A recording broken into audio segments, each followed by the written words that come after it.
Hey, Jay here, and in today's video, I'll be showing you guys how to connect the 22 IDEX 3D printer to your local Wi-Fi network. Let's get started. Okay, first thing you want to do is to power on your 22 IDEX, which I already did. Turn that on, and then you would go down to your Wi-Fi section and then locate the 22 IDEX, okay, which I have here. Click on that and then connect to it. Once connect, open the web browser and type in 22 IDEX.local. Enter. All right, so now that we're there, we're gonna go here under System, Settings, Network, and connect to a new Wi-Fi network.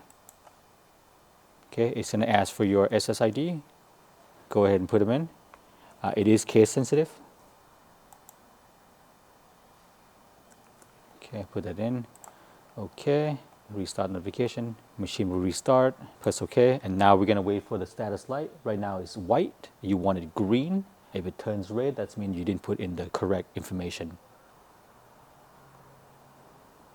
Okay, status light turned green there. We're gonna go down here to the Wi-Fi section again, look for the 22 IDEX, connect back to it one more time, and here it's gonna spit out a IP address. So there they are. Okay, go ahead and write that down, click OK, and then put that onto your web browser. And then go ahead and connect back to your main Wi-Fi network, the same Wi-Fi that you had the machine hooked up onto. Okay, and that's how you connect your 22 IDEX to your local Wi-Fi network. Next, I'll be showing you guys how to connect the 3D printer to your network via Ethernet.